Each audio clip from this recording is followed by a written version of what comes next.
ಕೋಪವನನ್ನು ನೀಡಿದೆ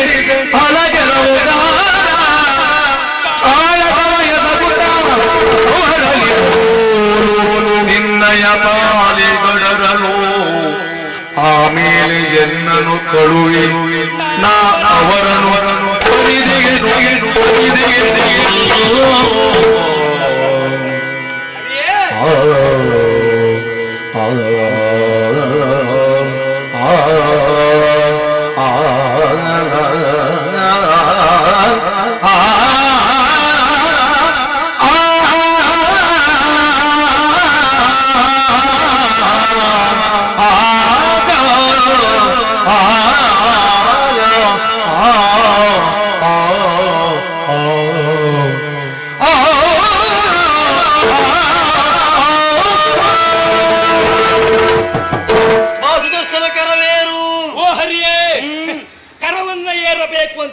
ಕರದ ಮಹತ್ವಕ್ಕೆ ಏನು, ಯೋಗ್ಯತೆ ಎಷ್ಟು ಎನ್ನುವುದನ್ನು ತಿಳಿಯಲೇಬೇಕು.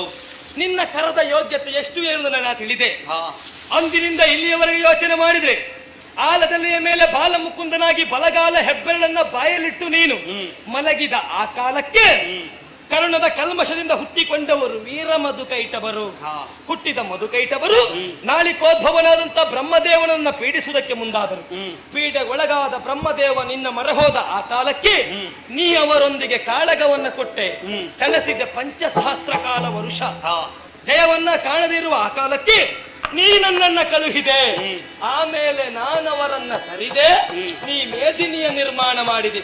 ಅಂದಿನಿಂದ ಮತ್ಸ್ಯ ಕೂರ್ಮ ವರಹ ವಾಮನ ನರಸಿಂಹ 5 ಅವತಾರದಲ್ಲಿ ಭಾಗಿಯಾಗಿ ನನಗೆ ಸಹಾಯಕನಾಗಿ ನಿಂತವನು. ಬಿಡುವುದನ್ನ ಇವತ್ತಿನ ದಿವಸ ಶತ್ರು ಪ್ರಸೂದನನ್ನ ಕೊಂದದಿದ್ದರೂ ಏಕಾಂಗ ವೀರನಾಗಿ ಸುದರ್ಶನವೇ ಕೊಂದದ್ದು. ಅಂತಾದ ಮೇಲೆ ನಿನ್ನ ಕರಕ್ಕೆ ಯಾವ ಯೋಗ್ಯತೆಯೂ ಇಲ್ಲ. ಯೋಗ್ಯತೆ ಇಲ್ಲದಿರುವ ನಿನ್ನ ಈ ಕರವನ್ನ ಯಾವತ್ತು ಯೋಗ್ಯತೆ ಇದ್ದಂತ ಸುದರ್ಶನ ಏರುವವನಲ್ಲ.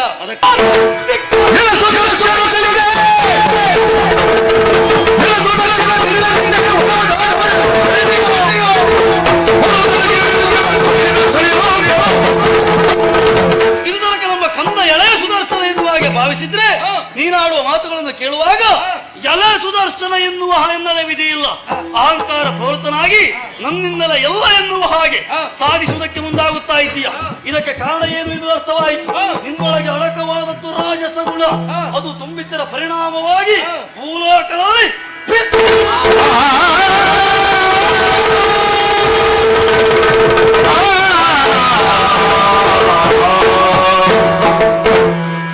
ಕರಿಯ ಪೊರೆದನ ನುಡಿಯ ಕೇಳಿ, ಕರಿಯ ಪೊರೆದನ ನುಡಿಯ ಕೇಳಿ ಸುದರ್ಶನಗೆ ಸುಜ್ಞಾನ ಮೂಡಲು, ಸುಜ್ಞಾನ ಮೂಡಲು ಕರವ ಜೋಡಿಸಿ ಚರಣ ಕೆಳಗುಣ ಮುಗಿಸಿದನು ಶ್ರೀಹರಿಯ.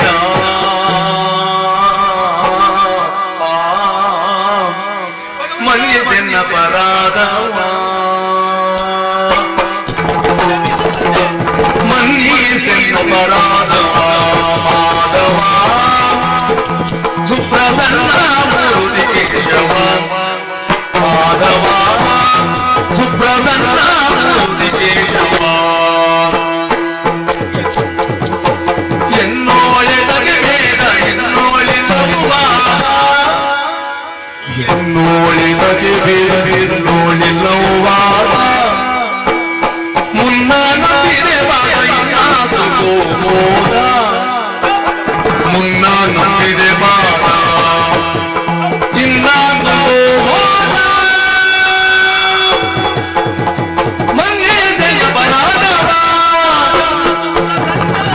ಮಾಧವ ಮಾಧವ ಸುಪ್ರಸನ್ನ ಮೂರ್ತಿ ಕೇಶವ ಮಾಧವ ಕೇಶವ ಮಾಧವ ಕೇಶವ.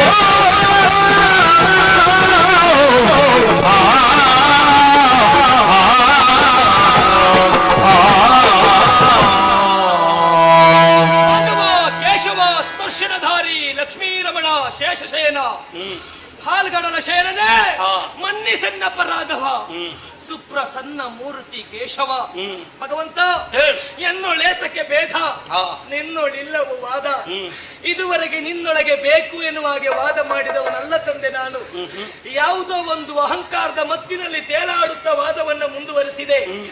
ಯಾಕೆ ಸದಾಕಾಲ ನಿನ್ನೊಳಗಿರುವಂತ ಆಯುಧಕ್ಕೆ ನಿನ್ನನ್ನ ಬಿಟ್ಟಿರುವಂತ ಅಹಂಕಾರವಂತೂ ಕೇಳಿದ್ರೆ, ಇದುವರೆಗೆ ನನ್ನನ್ನ ನೀ ಧರಿಸಿ ಅನೇಕ ಶತ್ರುಗಳನ್ನ ಕೊಂದವನಿದ್ದೀಯ ಭಗವಂತ. ಹೌದು. ಸತ್ತ ಒಬ್ಬೊಬ್ಬ ಶತ್ರುವಿನ ಒಂದೊಂದು ಬಿಂದು ರಕ್ತ ಎನ್ನುವುದು 1000 ಅಲುಗಿದ್ದಂತ ನನ್ನ ಒಂದೊಂದು ಅಲುಗಿಗೆ ತಾಗಿದ ಪರಿಣಾಮ ತಾಮಸ ಗುಣ ಎನ್ನುವುದು ನನಗೆ ಅಂಟಿಕೊಂಡಿತ್ತು ಏನು ಗೊತ್ತಿಲ್ಲ.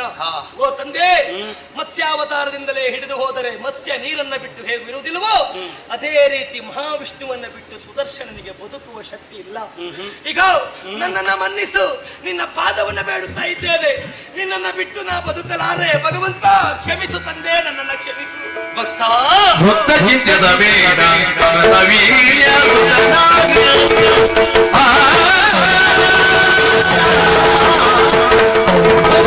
ಭಕ್ತ ಚಿಂತಿಸ ಬೇಡ ರಥವೀರ್ಯ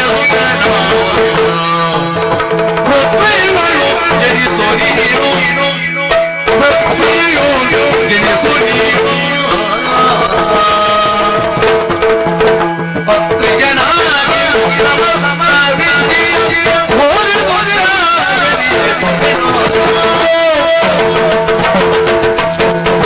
ಅರಕ್ಷಣದಿಂದ ಎಲ್ಲವೋ ಎನ್ನುವಾಗಿ ನಿನ್ನನ್ನು ಸಂಬೋಧಿಸಿದವನು ನಾನೇ ಇದ್ದೇನೆ.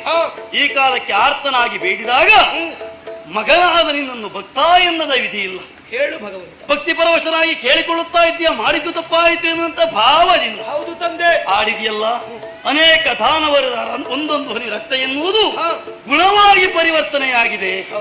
ನಾವಿರುವುದು ಸತ್ಯಲೋಕದಲ್ಲಿ ಮಗು. ನನ್ನನ್ನು ಕಮಲಾಕರ ಅಂತ ಕೊಂಡಾಡಿ, ಕಮಲಕ್ಕಿರುವ ಗುಣ ಯಾವುದು? ಮೇಲಿಂದ ನೀರು ಬಿದ್ದರೂ ಕೂಡ ಇತ್ತು ಇಲ್ಲದ ಹಾಗೆ ಇರಿಸಿಕೊಳ್ಳುತ್ತದೆ. ನಾವು ಹಾಗೆ ಸಾತ್ವಿಕ ಲೋಕದಲ್ಲಿ ಯಾವುದೇ ಹೊಸತಾಗಿ ಬರ್ತದೆ ಅಂತ ಆದ್ರೆ ನಮ್ಮ ಗುಣವೊಂದು ಬಿಟ್ಟು ವ್ಯವಹರಿಸಕೂಡದು. ಬಿಟ್ಟು ವ್ಯವಹರಿಸಿದ್ದೆ ಹೌದಾದ್ರೆ ಏನಾಗ್ತೇವೆ ಎನ್ನುವುದಕ್ಕೆ ನಿದರ್ಶನ ರೂಪವಾಗಿ ಸುದರ್ಶನ ಇದ್ದಾನೆ. ಭಗವಂತ. ಹಾಗಿದ್ರೆ ನಾನಾಡಿದ ಮಾತು ಹಾಗೆ ದರೆಯಲ್ಲಿ ಬಿದ್ದಿರು. ದರೆಯಲ್ಲಿ ಕೇವಲನಾಗಿ ಬೀಳುವುದು ಬೇಡ. ಕೃತವೀರನ ಮಗನಾಗಿ ಕರ್ತೃವೀರ್ಯ ಎನ್ನುವಂತ ನಾಮಾಂಕಿತನಾಗಿ ರಾಜಸ ಗುಣವನ್ನೇ ಅಳವಡಿಸಿಕೊಂಡು ಬಿದ್ದಿರು. ಕರವಿಹೀನನಾಗಿ ಬಿದ್ದರೆ ನನ್ನ ಬದುಕು ಹೇಗೂ ತಂದೆ? ಕರವನ್ನು ಅನುಗ್ರಹಿಸುವುದಕ್ಕೆ ಬೇಕಾಗಿ ನಾನೇ ದತ್ತಾತ್ರೇಯನಾಗಿ ಬರುವುದಕ್ಕಿದ್ದೇನೆ. ಮತ್ತೆ ವೈಕುಂಠ ಸೇರುವ ಕೇವಲ ಕರವನ್ನು ಮಾತ್ರ ಅಲ್ಲ, ವಿದ್ಯೆಯನ್ನು ನಿನ್ನ ಪಾಲಿಗೆ ಬೋಧಿಸುವುದಕ್ಕಿದ್ದೇನೆ. ಆಗಲಿ. ಯಾವಾಗ ಮತ್ತೆ ನಾನೇ ಎನ್ನುವಂತ ಅಹಂಕಾರ ಜಾಗೃತವಾಗಿ ಗೋವುಗಳನ್ನು, ಬ್ರಾಹ್ಮಣರನ್ನು, ಸ್ತ್ರೀಯರನ್ನು ಹಿಂಸಿಸುವುದಕ್ಕೆ ಮುಂದಾಗುತ್ತೀಯೋ ಆ ಕಾಲಕ್ಕೆ ಮತ್ತೆ ವೈಕುಂಠಕ್ಕೆ ಸೇರುವುದಕ್ಕೆ ಅವಕಾಶ. ಈಗ ರಾಜಸ ಗುಣದ ರಾಶನೆಯಾಗು. ನಮಃ.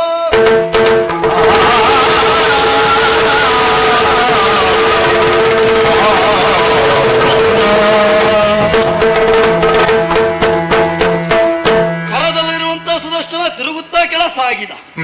ಈ ಕಾಲಕ್ಕೆ ತಿರುಗುತ್ತಾ ತಿರುಗುತ್ತಾ ಪೃಥ್ವಿಯನ್ನೇ ಸಾಗಿದ. ಕಾಲಚಕ್ರ ಎನ್ನುವುದು ತಿರುಗಲೇಬೇಕು. ಹೇಗೆ ತಿರುಗುತ್ತದೆ ನಿರೀಕ್ಷೆ.